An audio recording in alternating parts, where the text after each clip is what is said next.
Hello, everybody, and welcome to Cinema Savvy. It is myself, George, joined once more by Dave for another spoiler discussion. And this week we are on to episode 8 of Andor, currently one of the best shows running on TV, which strangely doesn't have enough people talking about it, even though apparently its viewing figures are high. Lots of differing reports at the moment.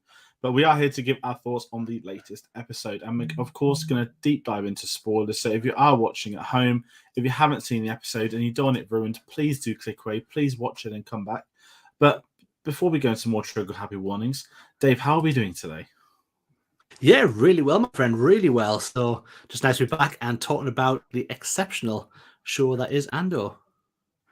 No, absolutely. I'm in the same boat as you. I did miss last week's episode with a few things happening. So I appreciate Tate jumping on, holding the fort with you and Phil. But what we're going to do, for everyone at home, as I said, we want to hear from you. So please do comment along your thoughts on Andor if you've seen today's episode, if you've not. As I said, it's a spoiler discussion. You can go through anything, your theories, surprise actors that we didn't know were in the series, which Twitter's been very polite and they're still not talking about it, which I really appreciate for once. So as I said, please do comment, get involved with that sort of stuff, and hit the subscribe button if you do like your Star Wars videos. And aside from Star Wars, if you want to find out about other videos we're up to, what we're working on, you can get us on social medias. It's the best way to find out about what videos we're working on. That's Twitter and Instagram at cinema_savvy, Facebook and letterboxd.com/cinemasavvy, a link to Redbubble where you can pick up our merch. And that's all the polite stuff out the way. Dave, over to you straight away. I just want your initial thoughts on episode 8. I didn't think this series could get to any higher a bar than it hit in episode 7, which for me was pretty much after I watched it a couple of times because I thought it was excellent. And I thought, yeah, it is actually exceptional. I absolutely loved this as well. It had a completely different tone and feel. The whole prison stuff. I think we're going to talk about what the familiarities it had around it, dystopian future stuff. But it's hit such a high bar, and it's not relenting at all. It's keeping every episode is right up there. I've never watched an episode and been like bored or like, okay, I could skip this one. Just essential watching it, isn't it? No, I'm going to essential watching as well, and this is the first time I was able to do an ATM watch it in the morning. So I sort of joked for it live that I'm relying on you. You've watched this tonight. I need to be more like you and just keep them for the evening. I think we did the other way around. So you did Tales of the Jedi earlier in the day. And I did this before we came on, which is I definitely know I'd have rather have done Andor if I'm being honest. But yeah, it's interesting because the last episode 7, obviously I wasn't on last week, and I love the episodes, and it's kind of been the same with the series that some Star Wars shows like Kenobi, like Mando, well certainly Mando more than Kenobi is like the episodic adventure. Every episode is different from the other unless it's a 2-parter. Andor's the term I'm seeing right now is prestige TV, which is sort of reserved for your Game of Thrones, your Breaking Bad, your top tier TV. And people are starting to use that word for Andor, which is really cool because I don't think we've had that with Star Wars before. Like, I know this is only its 3rd or 4th live action series. But and myself, the same as you, 5 weeks ago, that that Andor could be great. It could be the best one. And here we are. And I think it's going to be fair. Again, not to compare them all, but this is probably a country mile the best Star Wars show at the moment. And I'm just going to jump in and praise Tony Gilroy again as a showrunner. I think this series, without getting too far ahead of, they haven't done season 2 yet, I hope this series is a springboard for Lucasfilm, for them to look at a show like this and think, we can do non-lightsaber stuff. We can do what you'd expect. We can't conform to the normal Star Wars stereotypes.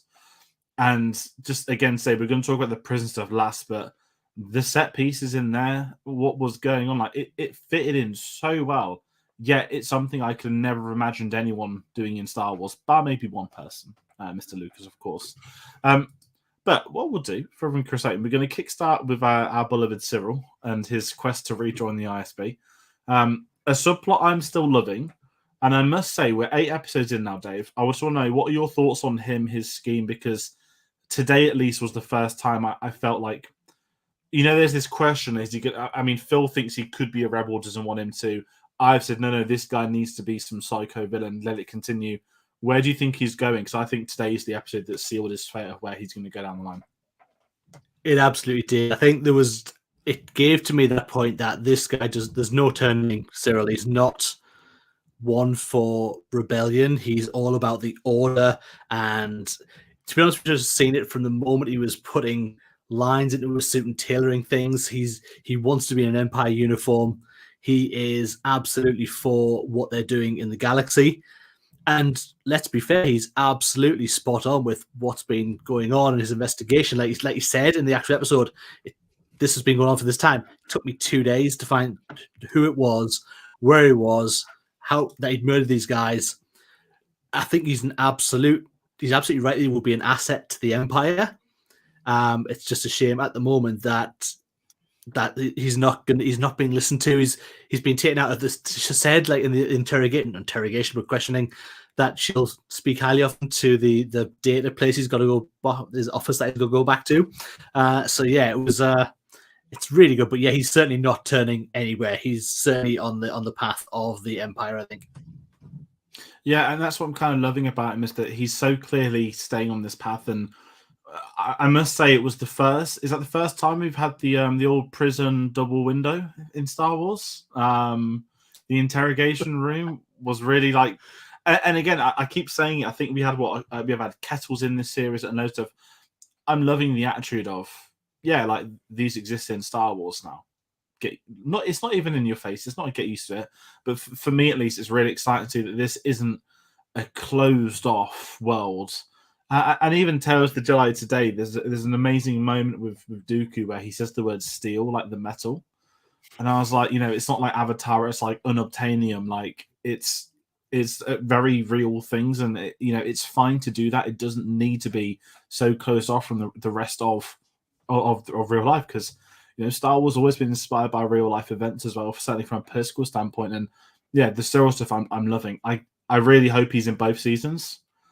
And I feel they've got a plan with him that he's going to stick around. And I'm still learning names. Is it Dedra Miro, who I love as well? Her and him, that's a bond. Like, surely she's going to recruit him. Like, if you're her, he is so valuable. And it's when, he says they've not showed me the report. They won't let me look at the report. I just had to sign it. And I love that we're getting that political stuff. And I know you don't watch Game of Thrones or House of Dragon. Some of the best scenes ever on those shows were people sitting around talking. And I know I was on last week, and just quickly on my thoughts on episode 7 last week, I could take an hour of the ISB meeting of them just talking, arguing, discussing, because it's so much harder than people think to craft dialogue like that feels so natural that isn't. And I just love all the ISB side of this we're getting. And in this show as well, I don't know who the Anton Less is the actor. He plays Qyburn in Game of Thrones. He's the one that's under Yularen. I love him in this. I think he's a really not interesting character, but how often do we get the Empire in Star Wars? And it's just, here's a British face and he's evil. I like we get to see Partagaz, that's his name. Yeah, and this is what I'm kind of loving, that he's competent at his job. Like, we're seeing them that actually know how to do their job. And again, it's something that this isn't Star Wars' fault. This is the difference of film and TV, right? You don't have time in a film to develop. You can't have a rise of a villain in that respect in a singular film. You would have to bring them in. And I love the fact that as a series, which this is, it's taking the time to develop so many different characters, whether they're in prison with them like we've got today, whether they're at the ISB base, whether we met them 3 episodes ago for a heist and they all died. It's doing a phenomenal job of leaning into that. And I think Tony Gilroy has been essential to making this work. But yeah, that's my thoughts on the ISB stuff. I mean, what about you? How did you find that scene of him? Because I thought he'd get recruited today, but I'm guessing they'll wait till something else happens. Yeah, I'm shocked that he wasn't recruited there and then. Deidre's surrounded herself, well, she's surrounded by incompetence, like we've seen in the last episode. This one, the 2 guys she kind of works directly with aren't ready for when they're supposed to be in meetings. And like this last episode 7, where he wasn't even dressed fully when she came in the room. So yeah, you would think this guy who is to the letter of the law of the Empire found out what was going on, found out who Cassian was. You would think immediately that he needs to be signed up to work with them, or at least brought in more than he is, and not just as someone to give us information and kick back to the curb.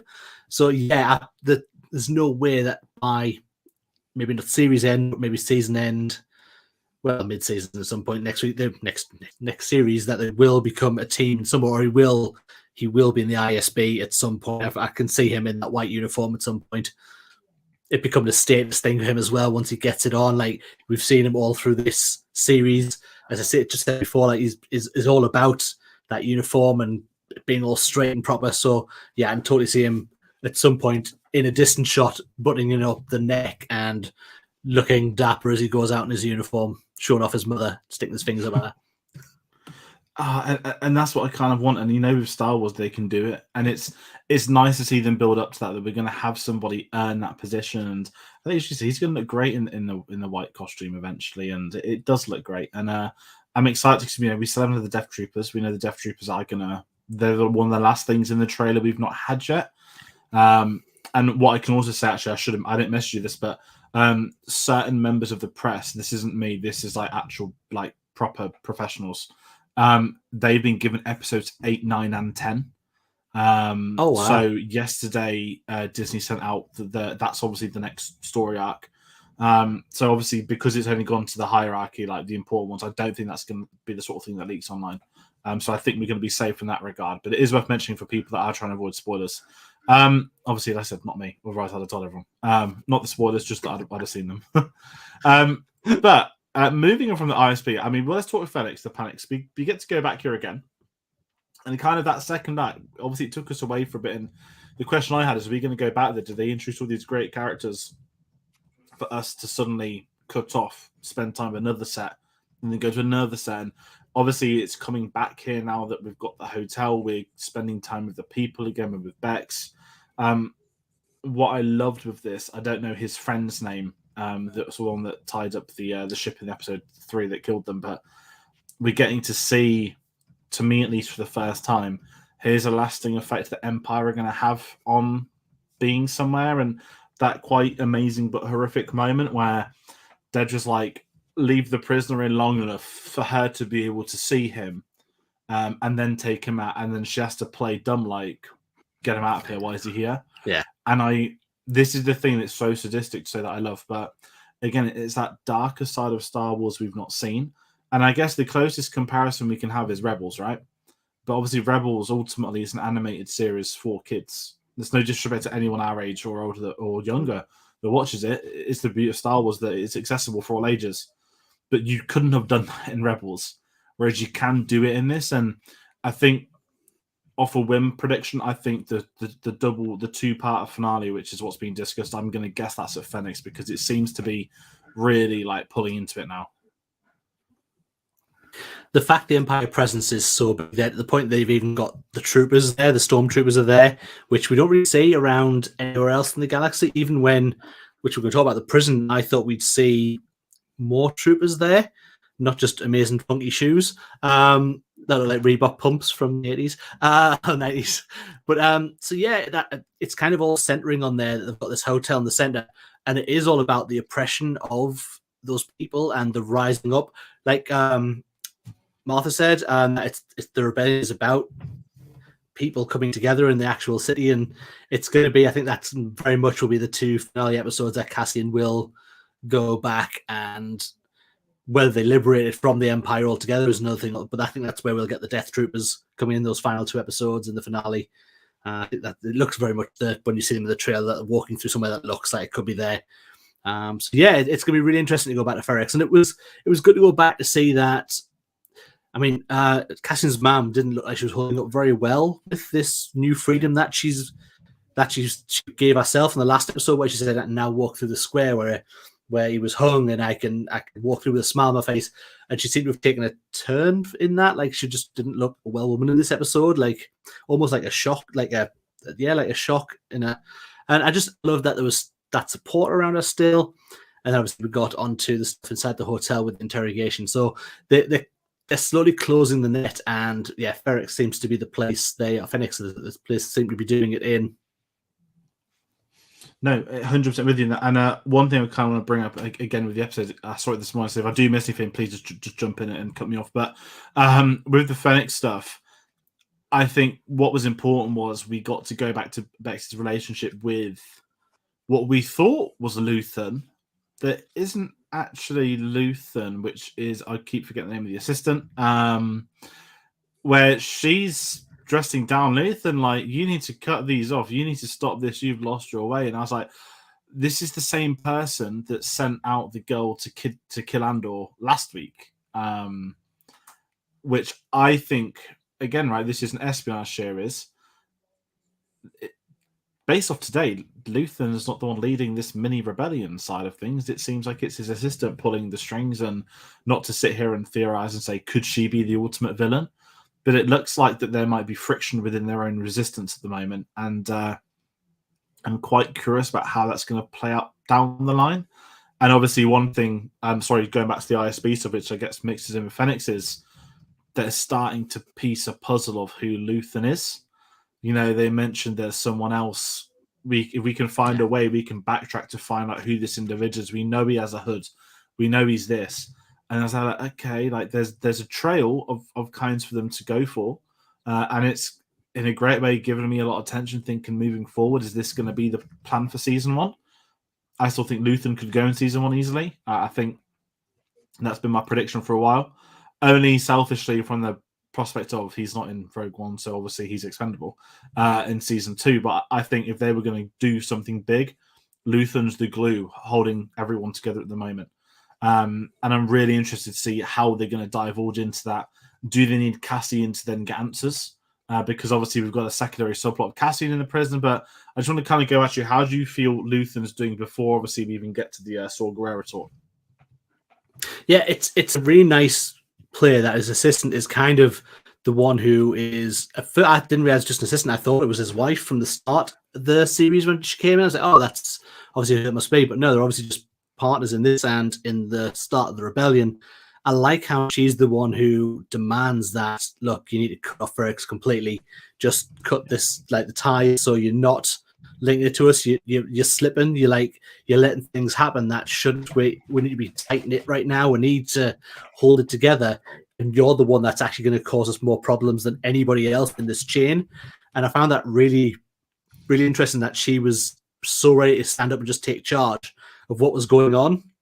Where she's very much been in the background to him when he's been dealing with Mon Mothma and in anything that comes in and that side of it.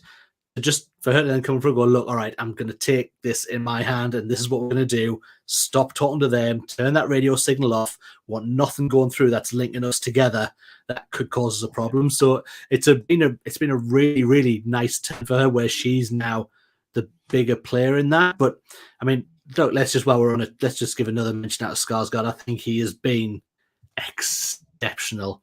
Some of the acting in this show, I talked about last week, but some of the acting in this show is just on another level, like that we've not seen. And that's going to belittle anything we've had before it. This just feels at a higher level of acting for me across the board. Yeah, and I think that's what you get when you bring in a Skarsgård, and kind of to Skarsgård's own credit. Obviously, we know him from so many franchises, whether it's Mamma Mia, Pirates of the Caribbean, Dune. Certainly in the English language, I don't think he's had the roles to really show off his acting ability. Yeah. And I think this is, for me at least, I've probably not seen some of his best stuff, I won't lie. Someone could gladly point some out, but this feels like this isn't him doing Star Wars to do Star Wars. This feels like I'm in for this character, for this story, and it's so interesting moving forward. And even when we've got him on his ship with his wigs, with his hair, everything about him has worked in this. And even jumping forward to the Saw Gerrera stuff, I love the fact that, and this is why I need you to help me because a bit of it's blurred in my head from this morning, but I love the fact is it's not just that they know each other, not that they respect each other. They're sort of just there to have a conversation with one another. And again, right, how often would you expect the conversation to be, I'm selling this, you do this? But actually, it's almost like my reading was he was embarrassed by his assistant and in a sort of bit of a fit, he's gone off, seen his mate Saw, and just gone for literally a catch-up. And, again, I'll jump to you for this, but the fact that Saw Gerrera came back, it wasn't here's this massive set piece, slow walk through, big up. It was like, let's cut to scene. We're in there's two tubes. We're at Saw Gerrera's base. they're having a conversation, they're mates. And I'll credit the series as well that the posters looked a bit funny with Saw because of the hair. I thought the actual costume looked exceptional.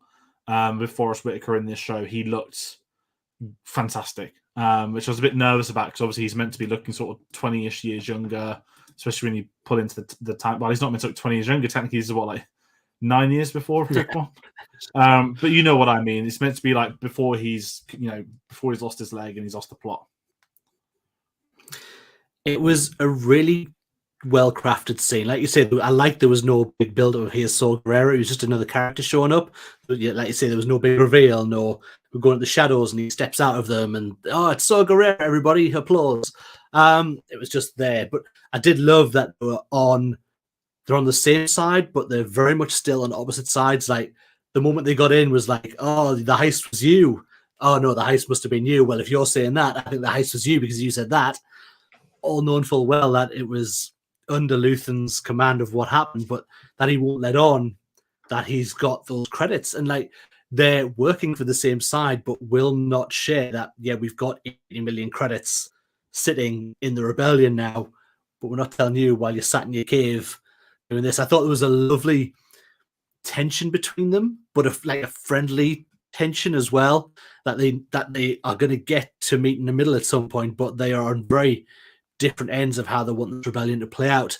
And I mean, it was just two good actors giving amazing dialogue to each other. And I mean, you couldn't help but just sit and just be like in awe of this happening in a Star Wars show. I can't praise this highly enough that you put Forrest Whitaker in this and he just comes back to a character. And we know how big he played it when he played it in Rogue One. He said at the time as well, he was like doing very methods. So when like, he was talking to characters, he was staying as Saw Gerrera right through. I didn't really get to know some of the actors because of that, but he slips into this character so easily. And you're right, he looked great. The costume looked like a very early interpretation of what he would still be wearing in Rogue One. I just thought it was like a really nice introduction to the character in terms of this series. If you'd never seen Rogue One and you'd seen this, that's not going to be a jarring separation. Like instantly, oh well, I don't know who that is, and they get straight into where they are in their positions. I thought was excellent.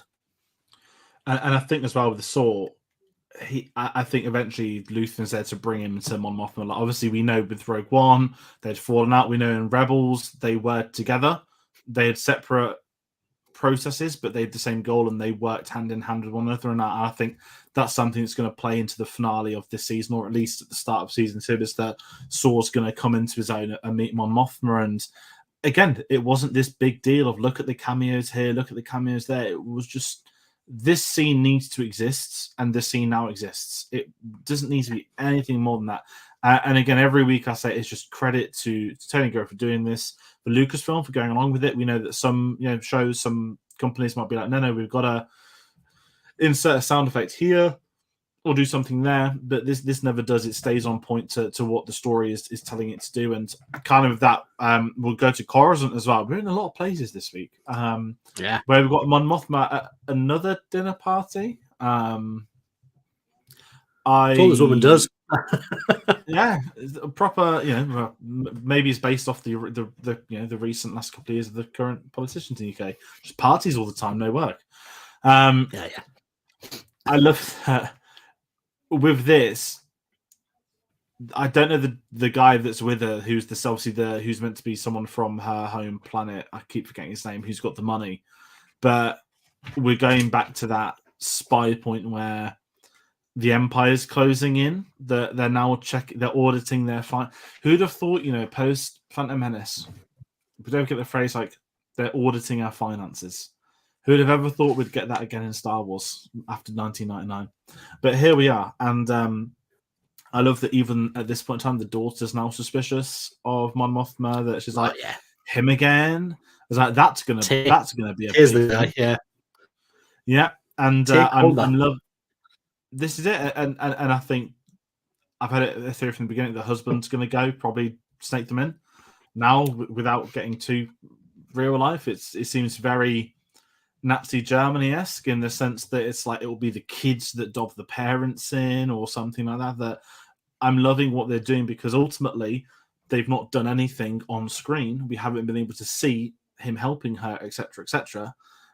But we know that the daughter's noticing, which is the worst possible scenario, and the husband's getting a bit funny. And just shout out to Genevieve O'Reilly for every episode in this series. Like she has a great physical performance, so as an actual acting performance, that we're getting to really see those two sides to her. But it's not so blatantly someone trying to do a fake persona. It's so well engineered, like a true politician.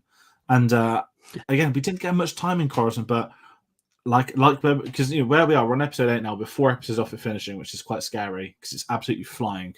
And I've tried not to theorize the show too much because I'm enjoying taking it every week without trying to think too far ahead at what could happen, what should happen.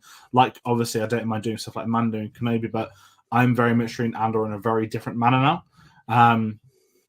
And kind of hand in hand with that, I think the Coruscant stuff is going to have a big part to play. So we're talking again about standing up to the Emperor, and the name of the planet she spoke about is the one obviously she refers to in her speech in Star Wars Rebels, I think they've confirmed. So I'm curious to see if we do get any more Senate scenes in the next few weeks. But I kind of want to know what your thoughts on the party stuff of Coruscant. It's all just that build up. Yes, she's been to more parties than she's been to Senate meetings in this series.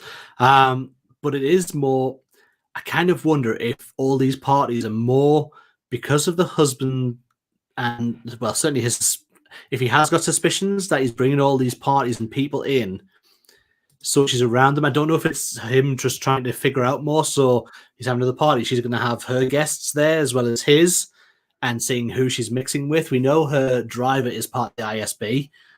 So I'm just wondering now if he is more affiliated to that than we're aware of as well. The daughter's raising suspicions. Like, she literally said to Tia, "Oh, you're here again." Like, he's been there a lot since he last showed up. So she's seeing suspicions in her eyes as she was, for as much as I hated her in the first time she showed up, she's really, really good. So she's really like throwing off that daughter suspicion of what a mom's doing behind the family's back. But yeah, so it's nice to be back with that. I wish we'd seen a little bit more of her doing her political stuff. I know she's not doing a lot politically because she's hiding behind that as just a front to annoy people so they don't look at what she's really doing. But yeah, I'd like to see a bit more of that than just the parties at the house. I think it's just my only thing. But she's been so good in this as well.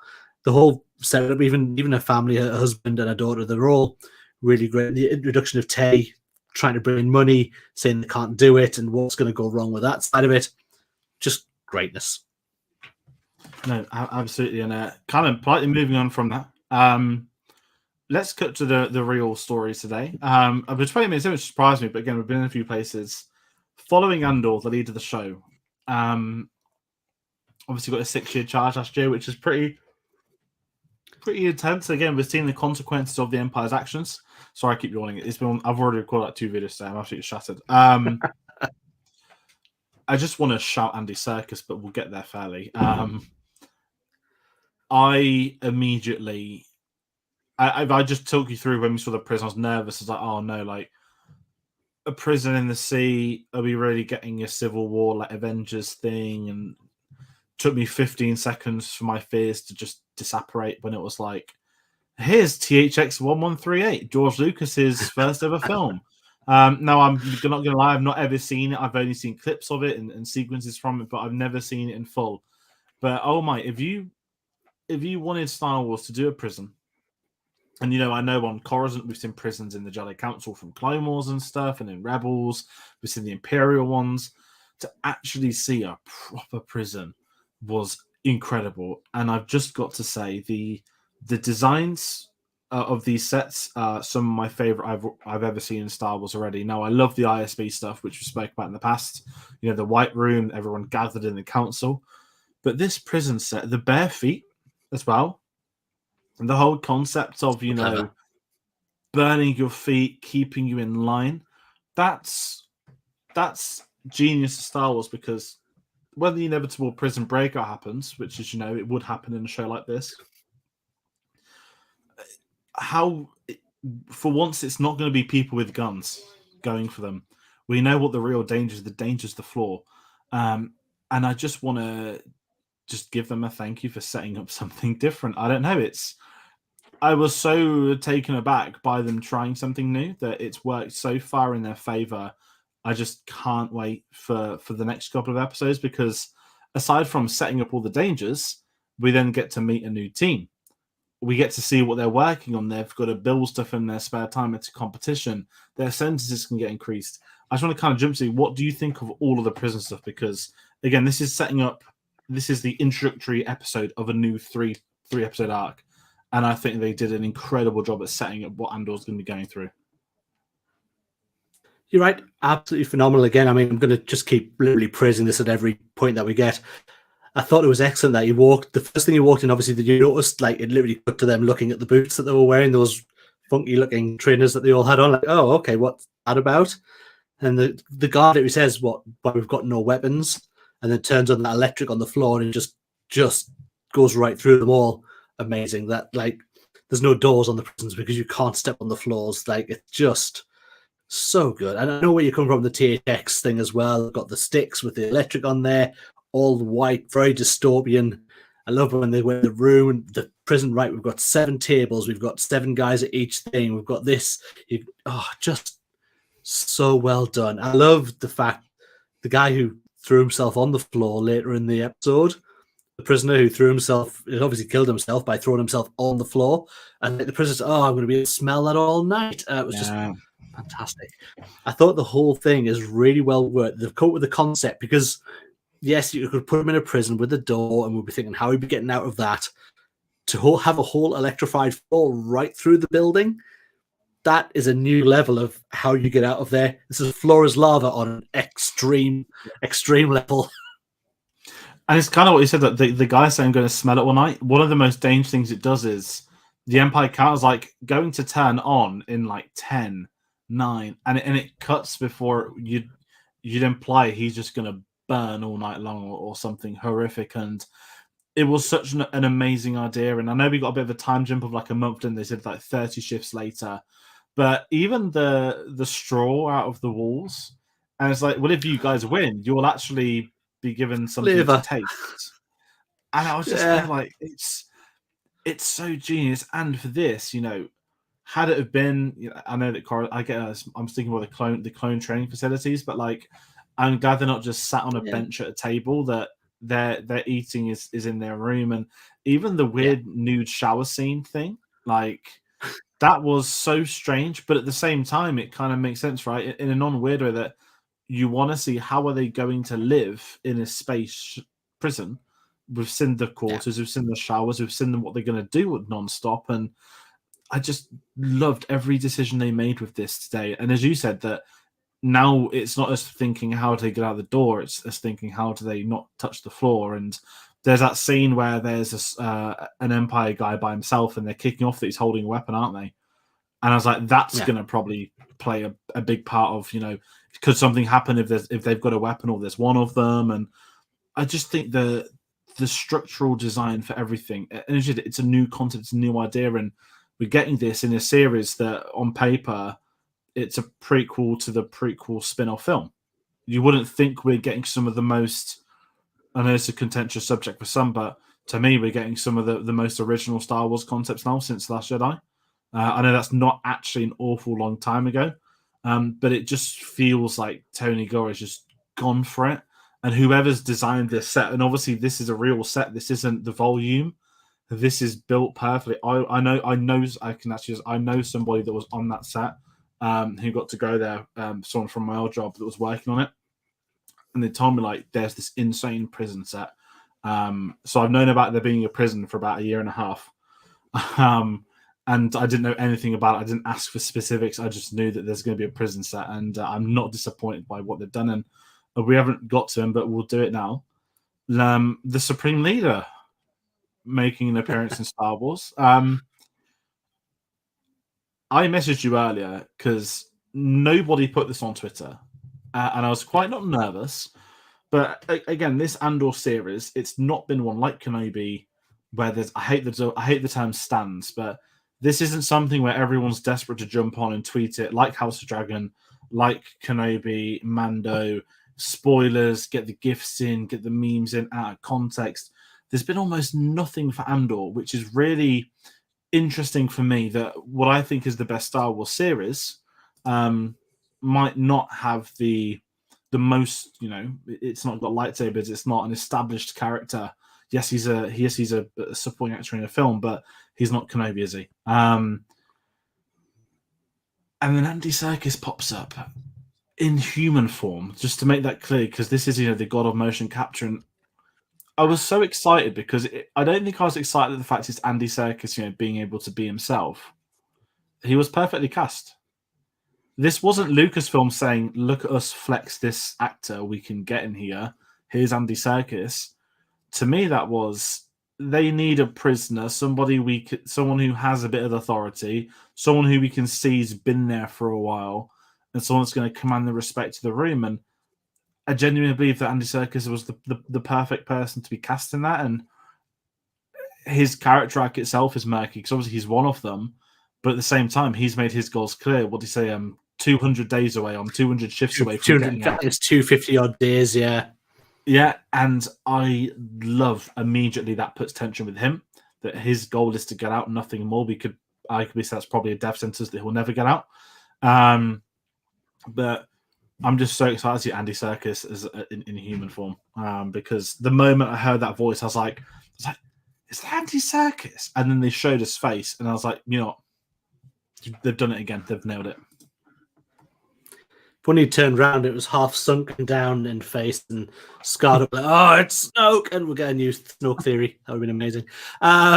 He fell on the floor. Right. That's Snoke's origin. That's what's going to happen. He's going to burn his face to the floor. Look up, and we're going to get that Snoke face. That's how the end of series. Snoke looking at you. That'd be amazing. No, it was really nice that there was like a bunch of British actors that you kind of recognized throughout the. Yeah. Throughout the prison scenes, we just saw like, oh, I recognize that face, and maybe not what from, but I know that person, and I've seen them before. So obviously they're just getting all these actors in for Star Wars who are around. Like, yep, we need prisoners, so we're going to fill it with all these decent actors who are around.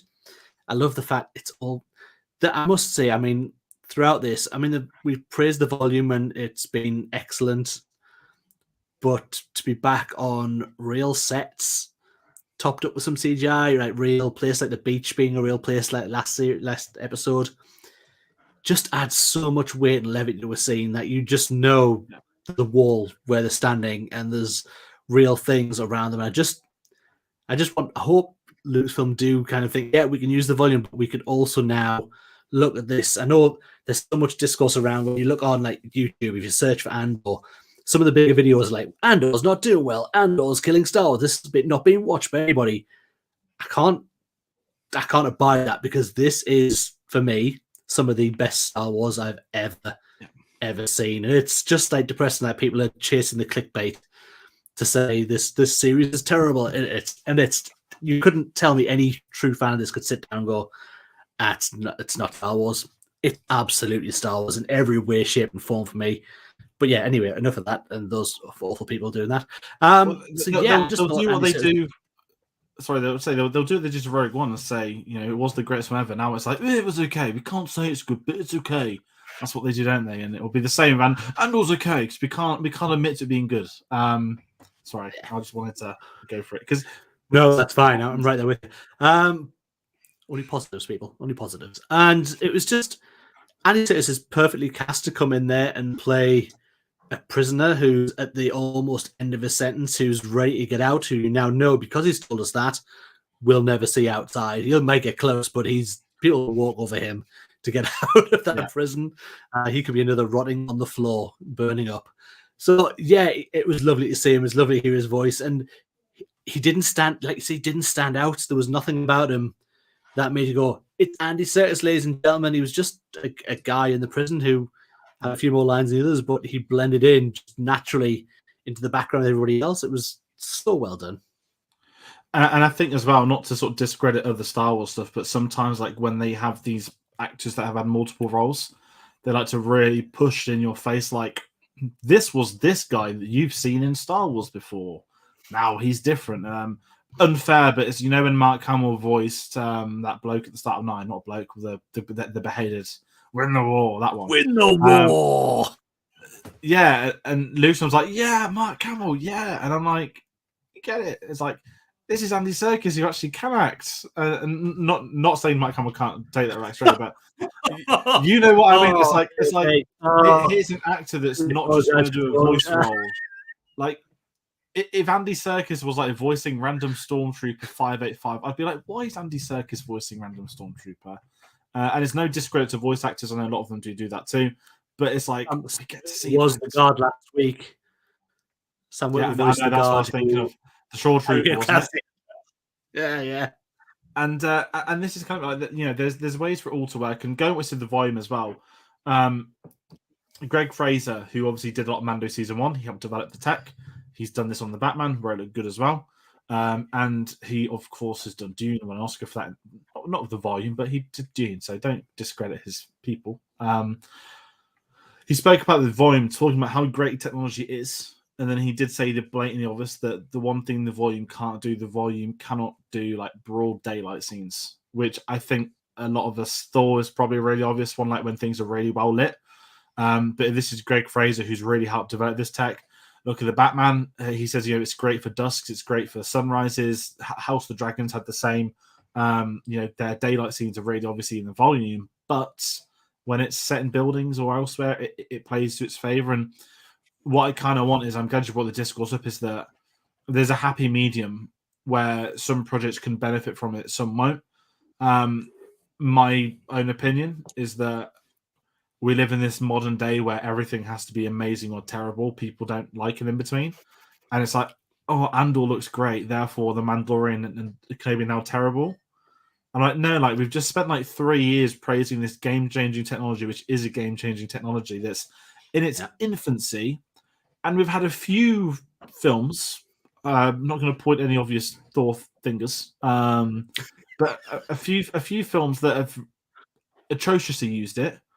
So they're in this sort of point where this tech will grow over the years, and I'm all for them developing it with TV. I'd rather they just didn't shoot a film on there. I still think Kenobi was only on there because of COVID. I'm still 100% behind that. Obviously, we knew it had to change from UK to US filming, which I think did cock a lot of it up. But yeah, Andor on location, of course. That's a very weird tangent, and it's what you said as well, that the audience figure stuff is interesting. So the guy that wrote the article, I think, for Hollywood Report, has come out admitting that all his sources were wrong. He lied and apologized. It's like, but it's no good you apologize on Twitter, mate, because you've just given, you just had a week of internet abuse before you've admitted it was wrong. And everyone knows that for people curious about streaming figures, we can never, ever know them. The studios keep those figures themselves. They're never at risk to publish them. They can publish their own figures. We know that Netflix do, and Netflix like to lie because they classify 3 seconds as a view. And ultimately, they're not going to come out and say what the figures are directly if it underperforms. You've got House of Dragon, which was breaking records every week. Amazon then saying we had 25 million. They haven't said much about the other episodes. And likewise, Lucasfilm, they only ever come out, Disney is like, if we broke the network opening audience, etc., etc. So if I'm being blunt about Andor, I think I'd be on paper probably not as many people watching it as Kenobi, but I bet the view count going up as every week goes by, as word of mouth goes round. Like I always talk about my dad. I haven't showed him this series yet. He will love it, but I'm going to wait till it's season 1's done, try and get him into it in that respect, because I don't think this is a must sit down and watch weekly before next week. I think this is a lovely slow burn. Take your time, wait for the season to be over, and I think this is going to have a big following. And I think, we had some great celebration news yesterday. They did a bit of Kia. We obviously know it's in London. We're like just under 6 months away now, which is pretty scary. The sort of thing, I don't know if I messaged you, but something I'm really hoping for, and a side point is, in LA this year, they'd had that great, we're near the Mandalorian stage, so we'll bring in all the Mandalorian props.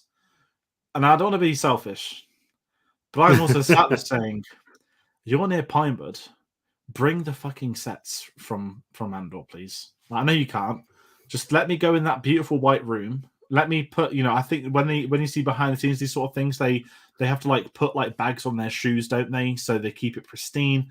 Like just do something with Andor, please. You've got sets to build. You could do some incredible stuff. and have Anton Nesson locked there in his costume. Don't let him move for 3 days. But yeah, sorry to go on a tangent because it's not really Andor related, but it's a really exciting time following this series. I just didn't think we'd have the conversations like we have, which is such a blessing with how this series has gone so far. Really, it's been so far above my expectations from when we first started. It's played such a big role in how you then feel about one. I've not watched it since the series started, but I'm looking forward to when the series ends. Go back again and then do the same one. Series 2 has ended as well, but just that build around that sort of Star Wars world, build around that sort of world of World War Cassian being in months and months time between. So I'm really looking forward to that once the end of season 1. No, I'm the same as you, and I think it will work. Certainly, the story arcs, you could watch them almost as a film with themselves. Like again, Tales of the Jedi came out today. You know, it was like what one Ahsoka episode, 3 Dooku's, then 2 Ahsokas. We've got Martin in the comments, evening from sunny Lanzarote. Lovely to see you, Martin, as always. But this is kind of it of this show. Like it's working its own flavor, and I quite enjoy the fact I don't talk about views and stuff, but it's quite noticeable that the discourse around this show is a lot less. Going what I said about Andy Serkis earlier, normally Twitter at 8:05 would be like, boom, Andy Serkis' face plastered around. No, it's like Tim Shadow, of course it would be. But I just think it goes through that the people maybe watching this aren't the Stan accounts. Don't want to, as I said, I don't want to keep giving them the time, but certain accounts designate to certain actors who would live tweet and ruin stuff. I don't think the show's had that, and it's not about competing, not about saying, you know, a fan is better than that fan, or A to B, C to D, whatever. But I just think it's so refreshing that I can be patient. Kind of what I said to you earlier. I'm envious that you got to watch it after work, because I was like, no, I'll do it this morning because I'm working from home today. And ultimately, I should have just waited, because I think this show's benefited from the wait. Definitely, it's a wonderful show. It's gonna get a following. It already has. You can go if you do search out other videos than this one. There are people out there who are loving this series, who are watching it along the weekly as we do, and it's lovely to see. And I think it's going to be eventually will be. I said last week on the show when you weren't here that I really hope when it comes around to the Emmys and things that this. Yes. While it certainly won't win because of your things like Succession and things like that, which are and House of Dragons and Hobbity stuff, might not pick up awards, but I hope it gets the recognition it's going to deserve, that it's going to get nods for best of this or best actor, or because it really does deserve it. No, same as you. And kind of, I know we don't really do like TV BAFTA stuff. I know there are one. This feels like the sort of show that would do really like the BAFTAs rather than the Emmys. I know the TV BAFTAs is done very differently. Now it's a very weird bubble how BAFTA works for TV stuff. I don't agree with a lot of it, but no, I think you're right. I think this show can get a lot of nominations. The Emmys Awards of Game of Thrones, so I'm expecting a House Dragon absolute decimation for moving forward, like what Game of Thrones would do every year. But it is quite exciting that, again, when did we expect to have a chat about Star Wars and the Emmys for this? You know, it's pretty bloody amazing. And I know I've not got too much more to say on episode 8, if I'm being honest. I'd love to have turned this into a lovely Andor discussion. But obviously, this is the ending of part 1 of a 3-part arc. Also, I hope, Martin, I know you said you're on holiday. I hope you're not just using your valid small amount of Wi-Fi you get abroad. If not, we appreciate you jumping on as always. But final thoughts from episode 8. This is like, I don't want to call this peak Star Wars, because when you say peak Star Wars, it indicates you're at a level of Star Wars we're familiar with. I'm going to jump to that pathetic prestige TV type thing, that we're in this new dawn of Star Wars for me with what this show has the potential to be. And I think they've delivered again. And I just cannot wait to see what happens in the next few weeks, which are the white cloaks you might see. I'll just get Krennic in there. I'm not going to play the audio because we keep getting copyright strikes. He's not here this week. I watched Ready Player One last night, so my Ben Mendelsohn stuff is going very well. We'll be reviewing that tomorrow. But yeah, again, I'm not even bothered about the cameo discussion because this show's risen above it. And as I said, when it had a cameo in Saw Gerrera, it functioned the story, which is what every great and it's not a cameo; it's a role. It's a supporting role. Actually, I'm going to correct myself. So, yeah, for me, episode 8. It's like the Grievous thing, like another fine addition to the collection, isn't it? Just Andor just keeps getting better, and it's really exciting moving forwards. Yeah, I'm exactly the same with you. It's been a high bar set by the early episode. That high bar is continuing on for me. I've loved every episode of this TV show I've sat in front of. It's really exciting times for Star Wars. I know there's been rumored that we're getting now a new film that's been in works with Damon Lindelof. Damon Lindelof writing, yeah. Miss Marvel director, I think, as well. Did they? Yeah. So that kind of came out yesterday.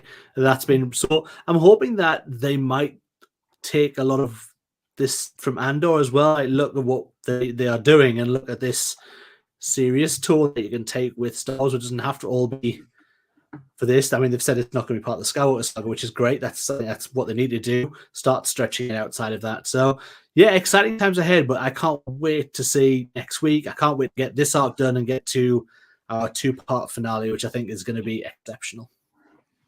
No, absolutely the same here. And that's going to do it for today's episode. So, as we've had, please, everybody comment along if you've enjoyed tonight's episode from us. If you've enjoyed the episode as a whole, do let us know. Please comment it. We will reply to any comments that do pop up, as we always do. And be sure to give this video a like if you've enjoyed it. You know, it does help. It does help us grow. And so there's a lot more Andor coming. So if you did enjoy this video, please do consider hitting that subscribe button, because there's a lot of things happening on the channel. And when we've got these things announced, we always put them on our social medias, which is Facebook, Instagram at cinema_savvy, Facebook and letterboxd.com/cinema_savvy, link to Redbubble in that description below. Now, I'm quite good. I'm not going to be here next Wednesday for the spoiler discussion. So I believe it will be at least Dave, yourself, and Tate jumping on. And we may have other people. So I guess I'll make sure I'm back for the finale of the arc. It's such a weird thing to talk about still, but yeah, it's going to be very interesting. I'm quite envious. I'm going to be watching next Wednesday. I'm not going to luckily miss it, but I'm just not available in the evening. But there's a lot of other videos coming up on the channel. So as part of the Steven Spielberg retrospective, we've got the post. That review is coming Tuesday, the 1st of November. It's just myself on that video. We're almost into the Steven Spielberg retrospective, and we are quite, I would say, deep underway into production on a top 10 Spielberg ranking video. That is going to be the main event for the rest of the Spielberg series. And what's going to kind of follow in with that is, you know, the moving into the Fablemans, moving into Oscar season, and it's going to be exciting to see what does come there. Also, apologies, my computer is completely frozen. So I can't see anything. Dave, can you hear me okay? You're coming through absolutely fine in Dandy's head. Perfect. So I can't control anything. Oh no, I'm back now. Ignore me. I've got no idea what happened there. It just all froze on me, and it was letting me continue talking. I was like, I hope someone can hear this at the end. So yes, the Spielberg stuff is well underway. Andor will be back next Wednesday with another spoiler discussion. As I said, I won't be joining that one, but that'll be the usual time of 9 o'clock. And there could be some new reviews this weekend. All Quiet on the Western Front, we have screeners for. Now, I'm unable to see it early, so I think Tate's going to be doing a solo review for that one, hearing incredible things about the German adaptation of it and Oscar talk with that. And we mentioned Tales of the Jedi today. There's no plans for a video, but if there was, we'll announce it on social media. I'm not too sure if I'm being honest. But as I said, you know, it's exciting following Star Wars at the moment. And we're going to keep building up towards Celebration next April, which is going to be a lovely weekend with a lot of great people in attendance. So, Dave, thank you, as always, for coming on. Always taking time out to join us on it. Love talking Star Wars with you. It's great to be doing this. And again, for a different type of Star Wars we've not had the chance to do before. And with that in mind, thank you to everybody in the comments. Martin, enjoy the time away. And we'll see you all on the next one. Take care.